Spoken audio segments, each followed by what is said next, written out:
The sun was dipping below the horizon, painting the sky over Pinewood Estates in hues of orange and purple. My name's Ethan Carter, and I just moved into this quiet suburban neighborhood in Northern Virginia, hoping for a fresh start after a decade in the Marine Corps. The house was a modest 2-story with a wraparound porch, perfect for my wife, Sarah, our 2 kids, and my prized collection of firearms. Legally owned, meticulously maintained, and locked in a state-of-the-art safe in the basement. I'm a firm believer in the Second Amendment, but I'm no hothead. I keep my guns for protection and sport, not trouble. Trouble, though, has a way of finding you. It all started 3 weeks after we settled in. I was in the garage, tinkering with my old Harley, when a white van rolled up to the curb. 2 guys stepped out, dressed in khaki uniforms with badges that gleamed a little too brightly under the streetlights. They had HOA security embroidered on their vests, and one of them, a stocky guy with a buzz cut and a smirk, carried a clipboard. The other, taller and leaner, had a holster strapped to his hip, a pistol glinting ominously. Something about them felt off, like they were playing dress-up rather than exuding real authority. "Mr. Carter?" Buzz Cut called, striding up my driveway like he owned it. "We're with the Pinewood Estates HOA security team. Got a report about unregistered firearms on the premises. Mind if we take a look?" I wiped grease off my hands with a rag and stepped out to meet them. "Unregistered firearms? I don't know what you're talking about. Everything I own is legal, licensed, and locked up. Besides, I didn't know the HOA had a security team." The taller one, who hadn't said a word yet, shifted his weight, his hand resting a little too casually on his gun. "New policy, sir," he said, his voice flat. "All residents have to declare their weapons with the HOA board. We're here to enforce compliance." I crossed my arms, feeling my pulse quicken. I read the HOA bylaws when I signed the papers. Nothing in there about declaring firearms. "You got some ID or a warrant?" Buzz Cut's smirk faded, and he exchanged a glance with his partner. "We don't need a warrant," he said, puffing out his chest. "HOA regulations give us authority to inspect for violations. You going to cooperate? Or do we have a problem?" That's when my training kicked in. Not the kind that makes you pull a trigger, but the kind that tells you to stay calm when someone's trying to push your buttons. I noticed a van's license plate was partially obscured by mud, and their badges looked like something you'd order off a sketchy website. No official insignia, no department seal. Just shiny plastic with HOA security in block letters. "Let's take a step back," I said, keeping my voice even. "I'm happy to talk to the HOA board directly. Got a contact number for them." The tall one's hand tightened on his holster, and I caught a flicker of nervousness in his eyes. "We're the ones you deal with," he snapped. "Open the door, or we'll have to escalate this." Sarah appeared at the front door just then, her phone in hand, recording. She's a paralegal, sharp as a tack, and she'd smelled trouble from the kitchen window. "Everything okay, Ethan?" she called, her voice steady but laced with a warning. "Fine, babe," I replied, not taking my eyes off the 2 men. "Just some guys claiming to be HOA cops. They want to check my guns." Sarah raised an eyebrow. "Still filming? HOA cops? That's a new one. You boys got names? Badges with numbers? Or should I call the real police to sort this out?" Buzz Cut's face reddened, and he took a step toward her. "Ma'am, put the phone down. This is official business." That was their first mistake. You don't step toward my wife like that. I moved between them, my stance relaxed but ready. "You're on my property, and you're not answering my questions. I suggest you leave before this gets messy." The tall one drew his pistol, not pointing it, just holding it low, like he thought it'd scare me into compliance. "Last chance, Carter. Open the safe, or we'll do this the hard way." My heart was pounding, but I kept my cool. I'd faced worse than these clowns in Fallujah. "You pull a gun on my land, you better be ready to use it," I said quietly. "But I'm betting you're not. So here's the deal. You get back in your van and drive away, or I make a call that ends your little cosplay session." Sarah was already dialing 911, her voice calm as she spoke to the dispatcher. The 2 men froze, realizing they were losing control of the situation.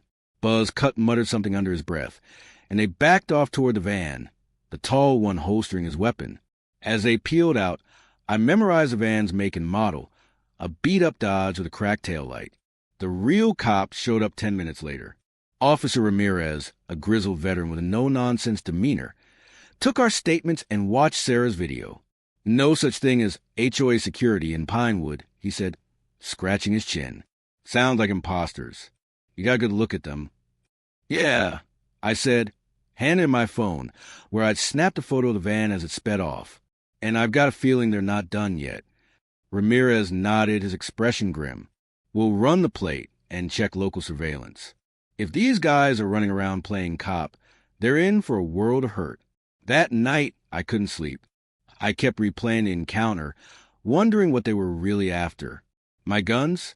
Something else? Pinewood wasn't exactly a hotbed of crime, but I'd heard rumors about shady HOA dealings in other neighborhoods, kickbacks, fake contracts, even extortion.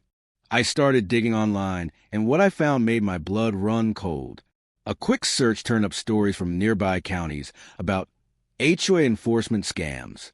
People posing as HOA officials would demand access to homes, citing fake violations, and some had even stolen valuables or strong-armed residents into paying fines.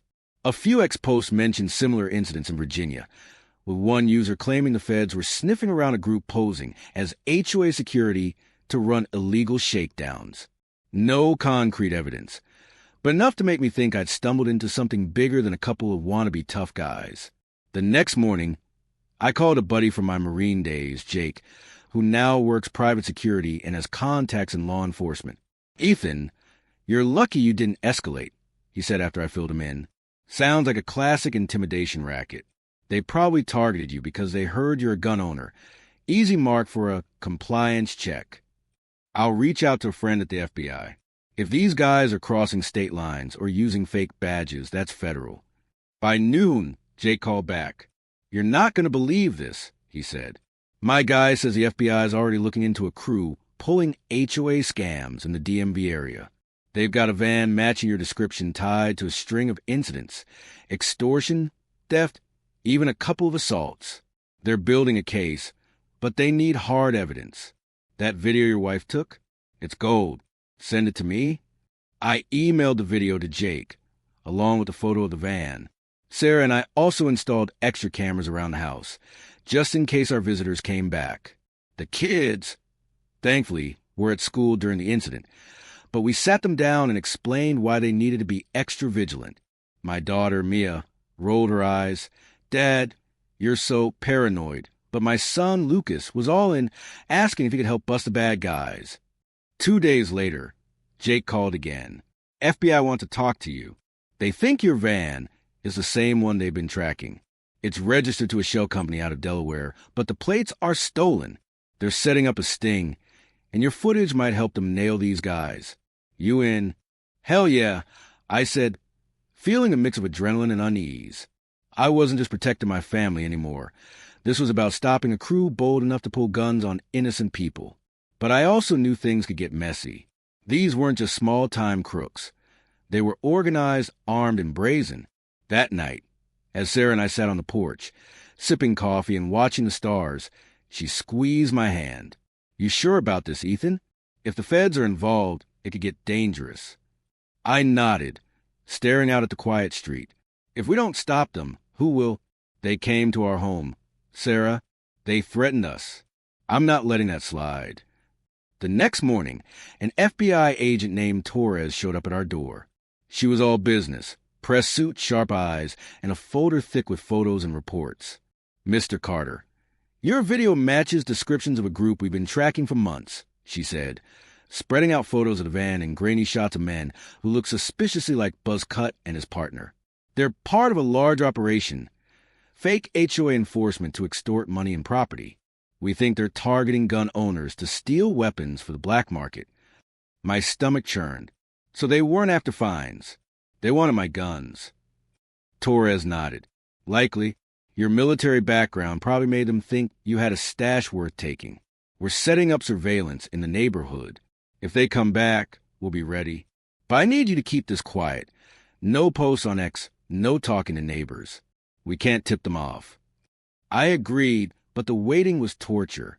Every creak of the house, Every car that slowed down on our street had me on edge. Sarah kept the kids close, and I started sleeping with my Glock under the pillow.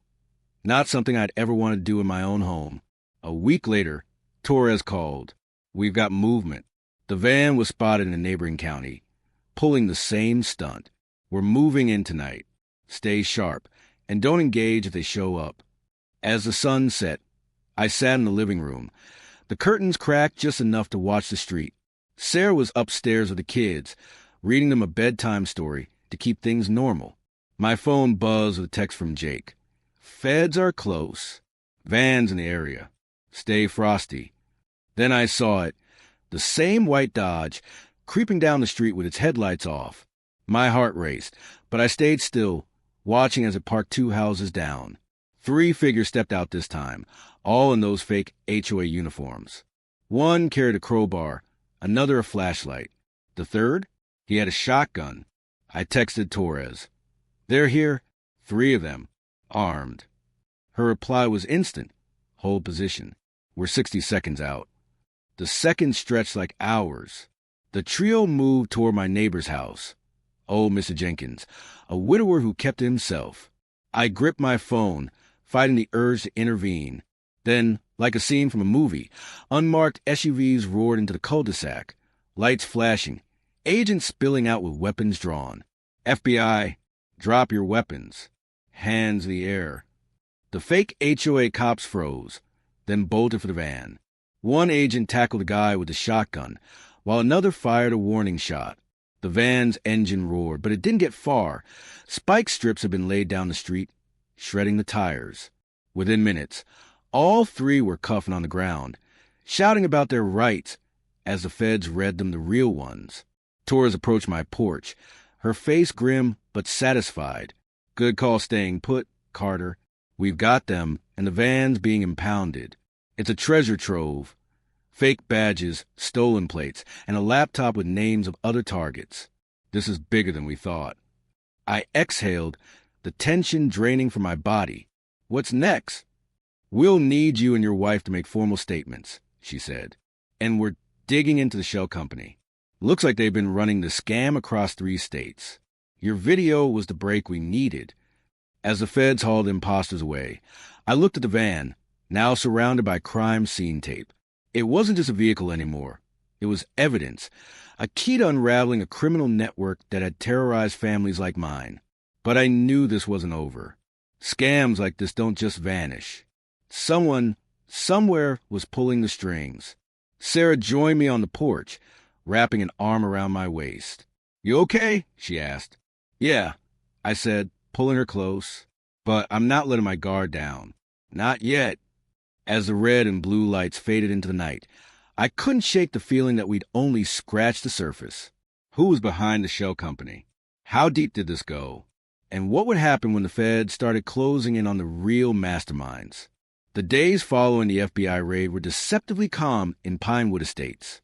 The neighborhood buzzed with whispers, neighbors exchanging theories over picket fences about the HOA cops who'd been hauled away in cuffs. Sarah and I kept our lips sealed, as Agent Torres had instructed, but it wasn't easy. Every time I saw Mr. Jenkins watering his roses or Mia riding her bike down the cul-de-sac, I felt a knot in my gut. The van might be in federal custody, but the people behind it were still out there, and I couldn't shake the sense that they knew who'd blown their operation wide open. I spent my mornings digging deeper, using every trick I'd learned from my Marine days to gather intel without drawing attention. I set up alerts for any news about HOA scams, scoured X for posts mentioning similar incidents, and even drove to the county clerk's office to pull records on Pinewood's HOA. The bylaws were clean, no mention of a security team, just like I'd thought. But the HOA's financials were a different story. Payments to a company called SecureHome Solutions caught my eye, hundreds of thousands of dollars funneled over the past year for consulting services. No address, no contact info, just a P.O. box in Delaware, the same state as the shell company Jake had mentioned. I called him that afternoon, keeping my voice low in the garage while Sarah was at work. "Jake, you ever hear SecureHome Solutions?" He let out a low whistle. "You're poking a hornet's nest, Ethan. That name's popped up in some chatter my FBI buddy shared. It's a front. Use to launder money for a couple of rackets, including your fake HOA crew. You got something solid. Just a hunch and some paperwork, I said, staring at the HOA record spread across my workbench. But it's too clean. No legit company multic behind a P.O. box. Send me what you've got, Jake said. I'll pass it along. But watch your back. If these guys are who the feds think they are, they don't take kindly to nosy neighbors. That night, I showed Sarah the records.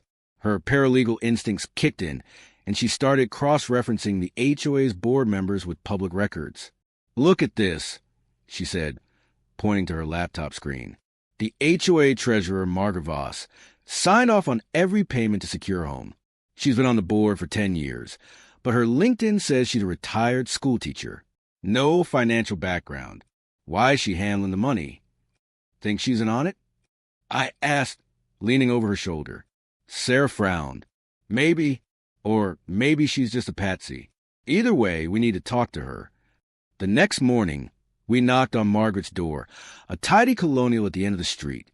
She was in her 60s, with a nervous smile and a habit of clutching her cardigan like a shield. Oh, the Carters. What brings you here? She asked, her eyes darting to the street. Just some HOA questions, Sarah said smoothly, holding up a printout of the financials. We noticed some big payments to SecureHome Solutions. Can you tell us what they do? Margaret's face paled, and she fumbled with her glasses. Oh, that's just standard stuff. Security consulting, I think. The board approved it. Security consulting? I pressed, keeping my tone friendly. Like the guys who showed up at my house claiming to be HOA security? The ones the FBI arrested?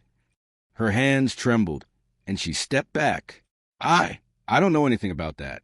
You should talk to the board president, Tom Hargrove. He handles the big decisions. Sarah and I exchanged a glance. Margaret was either clueless or covering something up, but pushing her further wouldn't help. We thanked her and left, but not before I noticed a black SUV parked across the street, its tinted windows hiding whoever was inside. It didn't move as we walked back home, but I felt eyes on us the whole way. That evening, I got a call from Torres. Carter, we got a problem, she said. Her voice clipped. The laptop from the van had encrypted files, but we cracked them. Your name's on a list, along with a dozen other gun owners in the area. They've got your address, your military record, even your kid's school. These guys aren't just scammers. They're connected to a bigger network, possibly trafficking weapons to overseas buyers. My blood ran cold. You're saying they're coming back? Not the ones we nabbed, Torres said. But someone higher up is calling the shots. We're tracking leads, but you need to stay vigilant. We're putting a car outside your house tonight. I hung up, my mind racing. Sarah was in the kitchen, helping Lucas with his math homework, while Mia practiced her clarinet upstairs. The normalcy of it all felt like a fragile bubble, ready to pop. I checked the cameras, the locks, and the safe in the basement. My Glock, now a constant companion on my hip. Around midnight, the motion sensor on our backyard camera pinged my phone. I grabbed my flashlight and eased out the back door, keeping low. The yard was dark, the only sound a rustle of leaves in the breeze. Then I saw it, a figure moving near the fence, dressed in black, too nimble to be one of the clowns from the van. I crouched behind the shed, watching as they slipped something under the fence. A small package, no bigger than a book. I waited until they vanished into the shadows, then crept over to retrieve it. It was a burner phone, wrapped in plastic, with a single text message.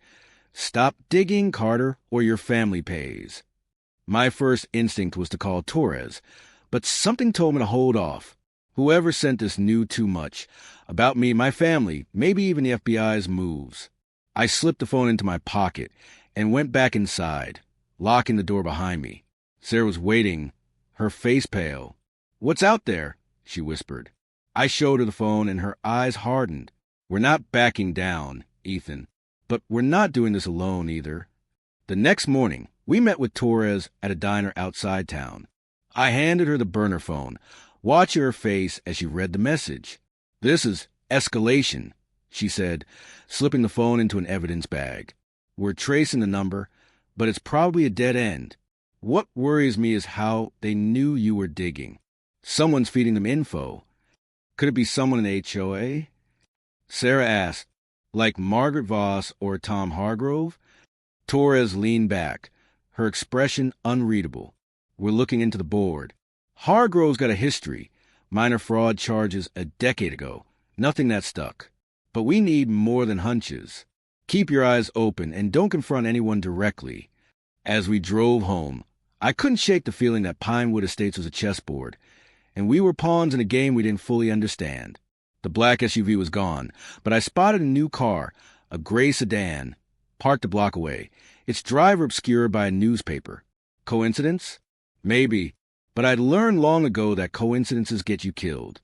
That afternoon, Lucas came running in from the backyard, holding a crumpled piece of paper. "Dad, I found this by the mailbox," he said, his eyes wide. It was a flyer, printed on cheap stock, announcing a special HOA meeting to discuss community safety measures. The location was a community center I'd never heard of, and the contact name was Tom Hargrove. Sarah read it over my shoulder, her voice low. "This feels like a trap." "Yeah," I said, crumpling the flyer, "but it's also an opportunity. If Hargrove's involved, he'll be there, and I want answers." As we planned our next move, the burner phone in my pocket buzzed with a new message. "You were warned." Attached was a photo of Mia riding her bike, taken from across the street. The photo of Mia on the burner phone sent a chill down my spine, but it also lit a fire in me. These people weren't just playing games. They were targeting my family, and that was a line they shouldn't have crossed. Sarah's face was a mask of fury as she stared at the image, her hands trembling not from fear, but from resolve. "We're going to that HOA meeting," she said, her voice low and steely. "But we're doing it smart." I nodded, already mapping out a plan. The community center listed on the flyer was a warehouse in an industrial park 20 minutes away, not exactly the neighborhood clubhouse. A quick search on X turned up nothing about the location, but few users in nearby counties mentioned similar HOA meetings that felt more like strong-arm sessions and community gatherings. One post, buried in a thread about local scams, hinted at armed security, showing up to intimidate attendees. It was enough to confirm our suspicions. This was no ordinary meeting. I called Jake first. "You got eyes on that warehouse in the industrial park off Route 7? I asked, keeping my voice low while the kids were in the living room watching a movie. "Already on it," Jake said. "My FBI contact says they're watching it too. That place has been flagged for suspicious activity. Late-night deliveries. Vehicles with no plates. Sounds like a hub. You thinking of crashing the party?" "Not crashing," I said. "Observing. If Hargrove's there, I want to see who he's meeting. Can you get me some gear? Night vision, maybe a listening device." Jake chuckled. "You're not a Marine anymore, Ethan. Let the feds handle the spy stuff. But yeah, I'll hook you up with some basics. Just don't go Rambo on me." By evening, Jake dropped off a duffel bag with a night vision monocular, a long-range audio recorder, and a burner phone of his own. Untraceable, he promised. "Feds are setting up surveillance around the warehouse," he said, leaning against his truck. "They're hoping to catch some bigger fish than the van crew. If you go, stay out of their way. Torres will have my head if you blow their op." Torres hesitated, then nodded. "It's bold. I'll need to clear it with my team, but we can make it work. We'll wire you, set up surveillance, and have a tactical unit on standby. But Ethan, if this goes south, you're in the crosshairs." "I've been there before," I said, meeting her gaze. "Just keep my family safe." Over the next 2 days, we set the trap. Sarah crafted a post for X, vague but enticing. "Pinewood Estates residents, tired of shady HOA deals? Join me to expose the truth about SecureHome Solutions. Meeting this Friday, 8 p.m., old library lot." We used a dummy account, but made sure it was traceable enough to reach the right ears. Jake helped spread the word through his contacts, ensuring the post would ping the radar of anyone monitoring HOA chatter. Friday night came fast. The library lot was a derelict patch of asphalt, surrounded by overgrown shrubs and a crumbling building that hadn't seen a book in years. Perfect for an ambush. Open enough for the feds to cover, secluded enough to tempt our targets. I wore a wire under my jacket, a small earpiece feeding me Torres updates. Sarah stayed back at a safe house with the kids, who were still with her sister, but she insisted on monitoring the comms with Jake.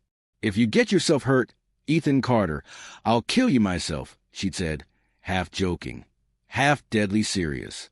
At 7:55 p.m., I stood in the lot, leaning against my truck, a flashlight in hand to sell the concerned resident act. The air was thick with the scent of rain, clouds rolling in overhead. Torres' voice crackled in my ear. "We got eyes on the lot. 3 vehicles approaching, black SUV, gray sedan, and a pickup. Salazar's in the SUV. Stay cool." Headlights swept across the lot as the vehicles pulled in, forming a loose semicircle. Victor Salazar stepped out of the SUV, a stocky man with a shaved head, and a scar running down his cheek. He wasn't wearing an HOA vest this time, just a leather jacket, and a smirk that said he thought he was untouchable. 2 men flanked him, both armed, and a woman in the sedan stayed behind the wheel, her face obscured. "Carter," Salazar said, his voice smooth but edged with menace.